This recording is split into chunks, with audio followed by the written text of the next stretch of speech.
Bismillahirrahmanirrahim. Assalamualaikum warahmatullahi wabarakatuh.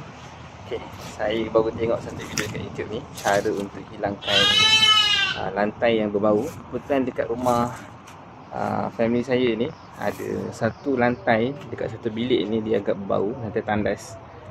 Tak tahu puncanya, rasanya sebab lubang saluran tu lah ada bermasalah. Dan saya nak pergi mesin DIY untuk cari bahan tersebut bagi menghilangkan bau tu. Jom kita tengok.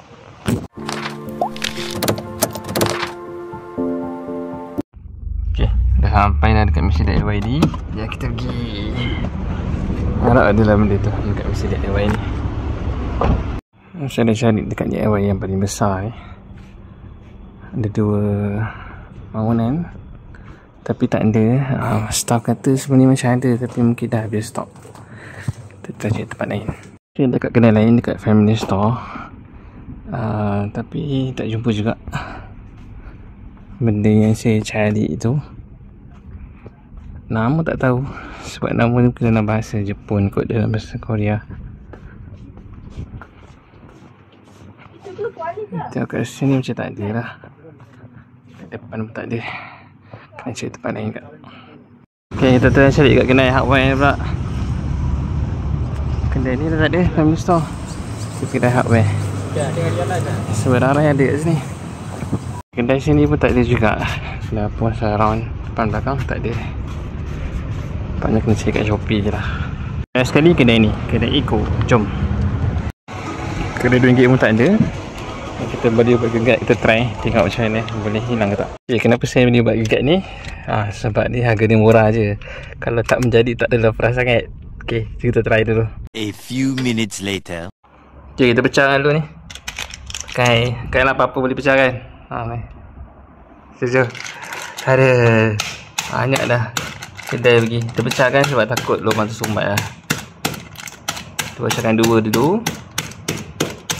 Dan tiga bit alang-alang bit. Alang semua hilang tu? Semua.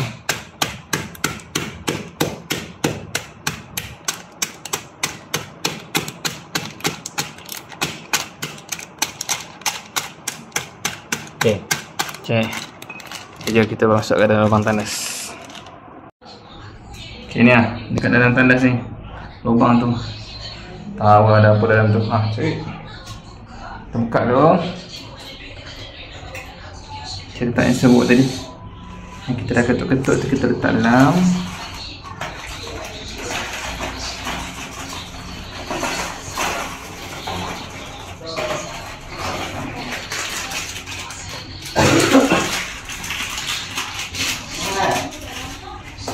Nah, lepas tu kita curah air panas.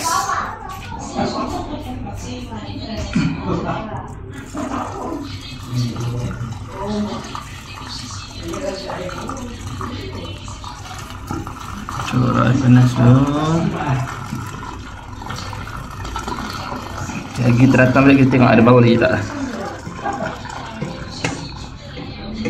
Oh, panas. A few hours later. Okay, dah selepas 4 jam. Tak ada bau langsung. Bau apa pun tak ada. Betul, nanti lepas seminggu kita update dekat komen lah. Tengok sama ada bau lagi ataupun tidak. Ni lepas 4 jam tak ada bau langsung. Okay, semoga manfaat.